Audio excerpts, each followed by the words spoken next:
Olá a todos, agora na aula 5 vamos falar um pouco sobre o operador alfa, ok? Bom, o operador alfa basicamente nos sistemas trifásicos, eles são caracterizados pela existência de uma rotação de fase de mais ou menos 120 graus, né? A gente viu que as tensões E1, E2 e E3, elas possuíam como característica básica o fato de que possuíam o mesmo valor máximo e a defasagem entre duas fases consecutivas quaisquer é de 120 graus, né? Diante disso, a gente pode dizer que os sistemas trifásicos são caracterizados, conforme eu falei agora, né, pela existência de uma rotação de fase de mais ou menos 120 graus. O que viria a ser esse operador alfa? Ele vai se aproveitar justamente dessa característica, né? O operador alfa ele define como sendo um operador que, quando aplicado a um fasor, provocará a referida rotação de fase. Ou seja, quando você multiplicar o operador alfa por um fasor, você vai fazer com que esse fasor ele gire mais ou menos 120 graus, dependendo do valor que ele tinha inicialmente, tá? Então, o operador alfa trata-se de um número complexo de módulo unitário e com ângulo igual a 120 graus. Então, perceba que vai ser um número complexo na forma polar, né? O módulo desse número complexo vai ser 1 e o ângulo vai ser 120 graus, ok? Quando aplicado ao fasor, ele transforma esse último em um outro fasor. Como o módulo do primeiro é unitário, o módulo do fasor resultante, após a aplicação do operador alfa, permanecerá o mesmo. Entretanto, o seu ângulo será acrescido de 120 graus, né? Ficará adiantado em 120 graus. Matematicamente, o operador alfa, conforme ele falou agora há pouco, é um número complexo, né? Cujo módulo é 1 e cujo ângulo é 120 graus. Então, na forma polar, você vai ter 1 com fase 120 graus. Fazendo a respectiva conversão, você vai ter que alfa vale menos 1 meio mais j raiz de 3 sobre 2. Essa é a equação 1. No estudo dos sistemas elétricos de potência, a gente faz mais uso da primeira representação aí, no qual ele diz que o alfa é 1 com fase 120 graus, né? Então, já fixando essa questão do operador alfa, é importante que durante a disciplina nós tenhamos em mente que o operador alfa vai ter como valor 1 com fase 120 graus, ok? Ainda no que diz respeito ao operador alfa, você pode fazer algumas relações, né? Basicamente seria você obter valores derivados desse operador alfa, tá? Por exemplo, alfa, que é a mesma coisa que alfa elevado à primeira, né? A gente sabe que qualquer base elevada ao expoente 1 dá ela mesma, né? Então, alfa primeira é o próprio alfa, que por definição vale quanto? 1 com fase 120, ok? Alfa ao quadrado é quando você multiplica alfa vezes alfa, né? Então, ficaria 1 com fase 120 vezes 1 com fase 120. Quando você tem números complexos na forma polar, multiplicando, você multiplica os módulos, né? 1 vezes 1 dá 1, e soma os ângulos. 120 mais 120 dá 240. Entretanto, fazendo uso do conceito de ângulos complementares, né? 240 é a mesma, mais 240 é a mesma coisa que menos 120, certinho? Raciocínio análogo você pode empregar para os demais, né? Alfa ao cubo seria alfa ao quadrado vezes alfa, alfa quarta seria alfa ao cubo vezes alfa. Sendo que no caso de alfa ao cubo, o valor correspondente a alfa ao quadrado você obteve na equação 3. Substituindo esse valor da equação 3 na equação 4, você obtém que alfa ao cubo é igual a 1 com fase zero. Novamente utilizando o mesmo raciocínio, né? Ou seja, pegando o resultado que você obteve na equação 4 e jogando na resolução da equação 5, você vai chegar que alfa quarta é igual a 1 com fase 120 graus. Então vamos lá. Alfa primeira, 1 com fase 120. Alfa ao quadrado, 1 com fase menos 120. Alfa ao cubo, 1 com fase zero. Alfa à quarta, 1 com fase 120. Se eventualmente for solicitado que você calcule alfa quinta, alfa sexta, alfa sétima, enfim, o que você vai perceber é uma repetição cíclica desses valores, tá? E a forma de resolução é sempre a mesma. Você calcula o valor anterior, substitui no valor que você quer calcular e obtém a respectiva resposta, ok?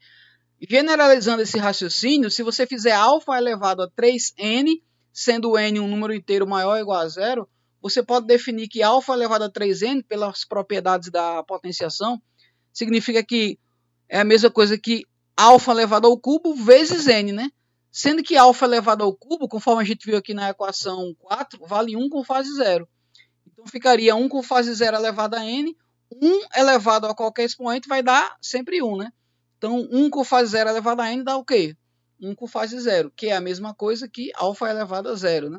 Onde alfa elevado a zero é igual a 1, certinho? Que é, por definição, um valor que a gente vai também utilizar bastante nos nossos cálculos, tá? alfa elevado a 3n mais 1, usando a mesma premissa que a gente utilizou na equação 6, ou seja, utilizando as propriedades da potenciação, alfa elevado a 3n é a mesma coisa que alfa elevado a 3n mais 1, perdão, é igual a alfa elevado a 3n vezes alfa, tá, pessoal? Ou seja, alfa elevado a 3n a gente já viu que vale quanto? Vale alfa elevado a 0. E qualquer número elevado a 0 vale quanto? Vale 1. Então vai ficar 1 vezes alfa, dá o próprio alfa, né? E quem é o valor de alfa? Por definição, a gente já sabe que alfa vale 1 com fase 120 graus, tá? A equação 8 traz essa mesma premissa para a gente. Ó. Alfa elevado a 3n mais 2 seria alfa elevado a 3n vezes alfa ao quadrado. Quem é alfa elevado a 3n? É alfa elevado a 0. E qualquer número elevado a 0 vai dar quanto? Vai dar 1, né?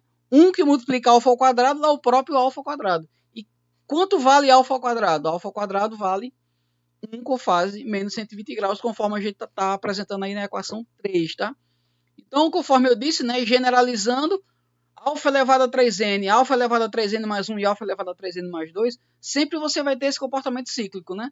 1 com fase 0, 1 com fase 120, 1 com fase menos 120. Se você fosse calcular alfa elevado a 3n mais 3, novamente você cairia nesse ciclo. 3n mais 4, 3n mais 5, enfim, você cairia sempre nesse ciclo. 1 com fase 0, 1 com fase 120 e 1 com fase menos 120, certinho? E se você, ao invés de utilizar o alfa com o expoente positivo, você optar por utilizar o expoente negativo, o que é que vai acontecer? Basicamente, o que vai acontecer é que você vai inverter a ordem de duas fases, tá? De tal maneira que alfa elevado a menos 1 é a mesma coisa que 1 sobre alfa. 1 sobre alfa, alfa a gente já sabe, por definição, é 1 com fase 120, né? Então, 1 dividido por 1 com fase 120 é a mesma coisa que 1 com fase 0 dividido por 1 com fase 120. Números complexos na forma polar, dividindo, você divide os módulos, 1 dividido por 1 dá 1, e subtrai o ângulo de cima, né, o ângulo do numerador, você subtrai do ângulo do denominador. Então, 1 é a mesma coisa que 1 com fase 0, então vai ficar 1 com fase 0 dividido por 1 com fase 120. O ângulo do numerador vai ser 0, menos o ângulo do denominador, que é 120, vai ficar 0 menos 120, dá quanto? Menos 120. Sendo que 1 com fase menos 120, ó, conforme a gente viu, 1 com fase menos 120 é a mesma coisa que alfa elevado a 3n mais 2, que por sua vez, ó, 1 com fase menos 120 é a mesma coisa que quem? Alfa ao quadrado. Okay? Então perceba que aqui você obteve alfa elevado a menos 1 como sendo igual a alfa ao quadrado. Alfa elevado a menos 2, mesmo raciocínio, pessoal. É a mesma coisa que 1 sobre alfa ao quadrado. Alfa ao quadrado a gente já obteve anteriormente, ó, deu 1 com fase menos 120, ok? Então vai ficar 1 dividido por 1 com fase menos 120. 1 é a mesma coisa que 1 com fase 0, né? Números complexos na forma polar, dividindo, divide o módulo do numerador, você divide pelo módulo do denominador, né? 1 dividido por 1 dá 1. E 0, que é o ângulo do numerador, menos 120, né? Perceba que vai ter um jogo de sinais. 0 menos 120. Menos com menos dá mais, vai ficar 0 mais 120 dá quanto? 120. E 1 com fase 120 a gente obteve, ó. 1 com fase 120 vale quanto? Alfa elevado a quarta, que é a mesma coisa que quem? Alfa elevado a primeira. Certinho? Então, moral da história. Quando você faz alfa ao quadrado e alfa ao cubo, você encontra 1 com fase 120, 1 com fase menos 120 e 1 com fase 0. Já quando você inverte, pessoal, o sinal do expoente, aí você vai obter alfa elevado a menos 1 fica sendo igual a alfa ao quadrado. Alfa elevado a menos 2 fica sendo alfa, e alfa elevado a menos 3 fica sendo 1 com fase 0. Qual é a diferença que você pode perceber? Nesse caso aqui, quando o expoente é positivo, você tem a ordem 1 com fase 120, 1 com fase menos 120 e 1 com fase 0. Já quando o expoente é negativo, o que é que vai acontecer? O alfa elevado a menos 1, ao invés de ficar com ângulo de 120, como é o caso do alfa elevado a primeira, ele fica com ângulo de quanto? De menos 120. Alfa menos 2 fica 120 e alfa menos 3 ficaria 1 com fase 0. Então, se você estiver prestando atenção direitinho nesses valores, ó, na primeira situação, o primeiro ângulo era 120 e o último era 0. Quando você inverteu o sinal, o que é que aconteceu? O primeiro passou a ser menos 20 e menos 120, perdão, e o último, pessoal, passou a ser quanto? Passou a ser 0, ok? Então, basicamente, o resumo da história, a inversão do sinal do expoente provoca uma alteração nos ângulos das respectivas fases. ok? E depois, em aulas posteriores, a gente vai ver que isso tem a ver com a chamada sequência positiva ou sequência negativa, tá? Então, ó, generalizando para um número inteiro n, sendo n maior ou igual a zero, você vai obter a menos 3n vai dar zero, menos 3n mais 1, alfa ao quadrado, e menos 3n mais 2, alfa. Novamente, né, você pode comparar os resultados obtidos pelas equações 12, 13 e 14, você pode comparar com os resultados obtidos nas equações 6, 7 e 8. Então, ó, na primeira situação ficou alfa elevado a zero, ok? Já aqui nessa situação permaneceu alfa elevado a zero. Na segunda situação ficou alfa ao quadrado, né? Ok? Diferente dessa segunda situação aqui, que ficou apenas alfa. E nessa daqui da equação 8 ficou alfa ao quadrado. Enquanto que lá na equação 14 ficou apenas o alfa. Então a equação, o valor de alfa na expressão do meio trocou com a expressão de baixo, né? Tanto nessa daqui, ok? Quando os expoentes do alfa tinham valores positivos, quanto nessa daqui, quando os expoentes do alfa tinham valores o quê? Negativos, certinho? Propriedade do operador alfa, que é definida a partir da equação 15. A equação 15 nos traz a seguinte propriedade.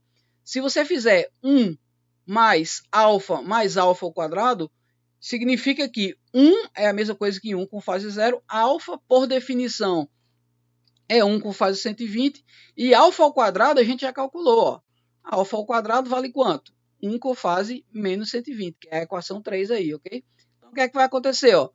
Se você somar 1 com fase 0 mais 1 com fase 120 mais 1 com fase menos 120, se você fizer isso na sua calculadora, você vai ver que você vai encontrar 0 com fase 0. Então essa é uma propriedade do operador alfa, né? Quando você faz 1 mais alfa ao quadrado, você obtém um valor 0, tá? Só lembrando que números complexos na forma polar você não pode somar diretamente assim, né? Você teria que converter para coordenadas cartesianas ou trigonométricas, dependendo do que você quisesse fazer, e só depois fazer a soma. Ou se você tiver com a calculadora científica em mãos, não precisa, né? É só você fazer a soma direto, ok? Então a figura 1 traz para a gente justamente os dois valores de maior relevância do ponto de vista do estudo do operador alfa, tá? O que é que precisa ficar bem firme na mente de vocês?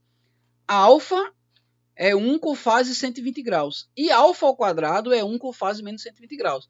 Embora você possa calcular alfa ao cubo, alfa quarta, alfa quinta, alfa menos 1, alfa menos 2, alfa menos... Enfim, você pode calcular uma infinidade de valores. Porém, esses valores serão obtidos a partir da definição do valor do alfa, ok? E do alfa ao quadrado. É por isso que é importante que você, ao estudar a disciplina de introdução à análise de potência, é importante que você tenha bem firme na sua cabeça o valor de alfa, que vale quanto? 1 com fase 120, e o valor de alfa ao quadrado, que vale 1 com fase menos 120 graus, certinho? Essa foi a nossa aula 5. Agradeço a todos pela atenção e até o nosso próximo encontro.